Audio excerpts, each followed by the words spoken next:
Hi, this is Samir Sawan, a research analyst, Mire Asset, Sherkhan.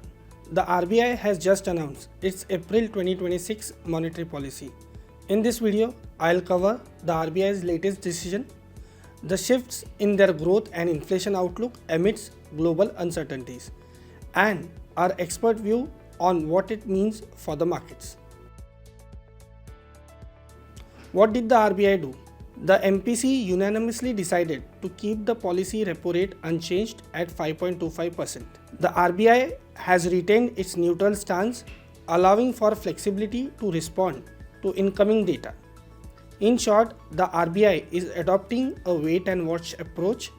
While headline inflation is currently contained, the central bank is proactive due to emerging global risks. On inflation is within limits, but upside risks emerge. The RBI is keeping a close eye on prices as new challenges emerge. FY27 CPI inflation is estimated at 4.6%. The quarterly breakdown is as follows: Q1 at 4%, Q2 at 4.4%, up from previous estimates, Q3 at 5.2%, and Q4 at 4.7%. Core inflation is projected to stay steady at 4.4%. Why the caution? Upside risks have increased due to higher energy prices and supply disruptions from West Asia conflict. Additionally, the RBI noted potential El Nino conditions that could impact monsoon and food prices.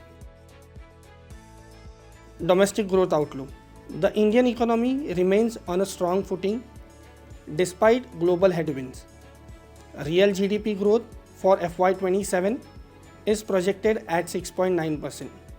The quarterly breakdown for the same is as follows: Q1 growth at 6.8%, Q2 at 6.7%, Q3 at 7%, and Q4 at 7.2%.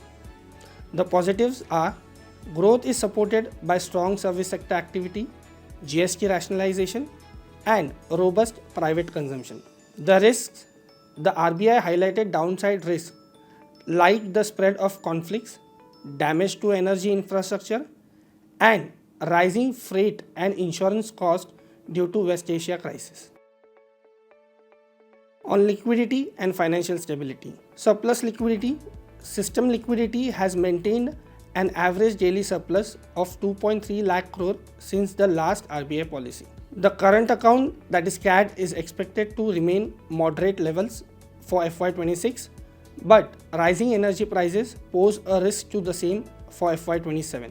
On currency, the RBI reiterated that rupee exchange rate will remain market determined, and it will only intervene to manage excessive volatility. Key regulatory measures. Several important steps were announced to improve ease of doing business. First, banking capital. RBI removed the restrictive condition regarding NPA provisioning for including quarterly profits in CRAR computations. Second, investment buffers. Commercial banks no longer need to maintain an investment fluctuation reserve, reducing the capital burden. Third, MSME support. Due diligence requirement for onboarding MSME onto TRED's platform have been dispensed with, helping them manage working capital better and reduce compliance burden. Our view on this MPC meeting. Our view is that RBI is maintaining a posture of cautious optimism. While global supply chains face unprecedented challenges, India's domestic fundamentals remain highly resilient. The measures to support capital adequacy are positive for banks. With the current CPI estimates being within RBI's targeted range, we believe the chances of rate hike are low. This stable interest rate environment is particularly positive for rate-sensitive sectors like auto, real estate, and NBFCs. To sum it up, this policy was of vigilance and proactiveness. The RBI is ready to act if global uncertainties spill over. But for now, the focus remains on supporting India's resilient growth story. All our research offerings are now available in one portal, the Mira Asset Sherkhan Research Center. Explore research calls and detailed research reports across equity, mutual funds, FNO, commodities, ETFs, and more. Visit research.sherkhan.com or scan the QR code to kickstart your wealth creation journey backed by our research experts. Thanks for watching, and we'll keep you updated as the situation evolves. Investment in securities market is subject to market risk. Read all related documents carefully before investing.